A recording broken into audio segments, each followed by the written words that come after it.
Hi, Michael. How are you? Hi, Manuel. I'm fine. Thank you. How are you? I'm good, and I'm curious to learn today from you about your story about advanced compensation you had. But before we dive into the topic, I wanted to ask you if you could introduce yourself to our audience. Sure. I'm Michael Schwan. I work for Evonik since 19 years now.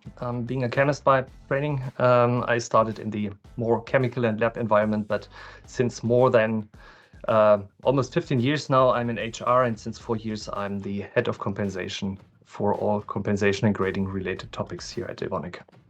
Great. So you're coming from the business, and now you are in the HR role.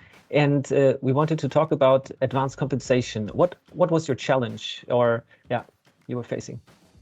Yeah, we introduced a new software to bundle all our HR processes. In our case, it was Workday a couple of years ago, and we are now step by step rolling out more modules, more functionalities in this software suite. And one which was planned for last year and this year is the module advanced compensation. So to moderate, to operate the annual merit promotion and bonus process from this new software environment.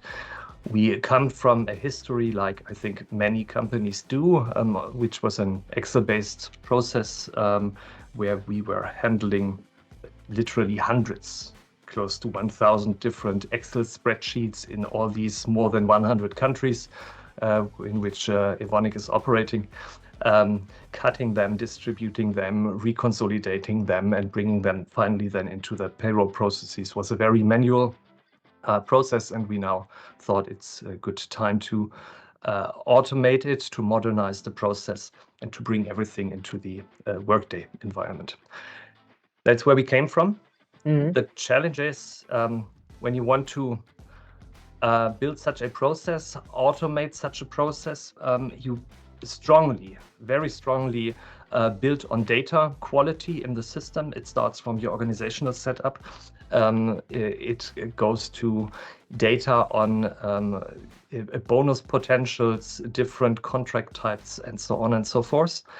And also, it needs a strong basement to build all these processes on. And this was the main challenge during the project, which was taking a little bit more than a year now to come to the real merit round this year. Yeah, so the whole process created such a transparency that you really had the need for good, strong data that could back up the questions that come up with such transparency in the process. And how did you solve this challenge of higher transparency of your pay processes in the whole organization? Yeah, the transparency is something that comes along with the process. You get much more insights mainly for managers, but also for employees on the merit development country by country, also cross-country borders, which was not that much given in the past with the Excel spreadsheet-based processes. Having this transparency brings also along a lot more need to, sometimes to justify the decisions you take. And it brings the transparency to managers who have global teams that merit adjustments are not the same in percentage all across the countries. In some countries you have 8 or 10% adjustment, in other countries you have 2 or 3% adjustment. And managers might not always have been aware of that fact in the past. Now coming to the new software system and the new environment, you have this transparency and you are, for good reasons, asked to explain this. And businesses do also challenge whether they could not shift budgets from one country to the other.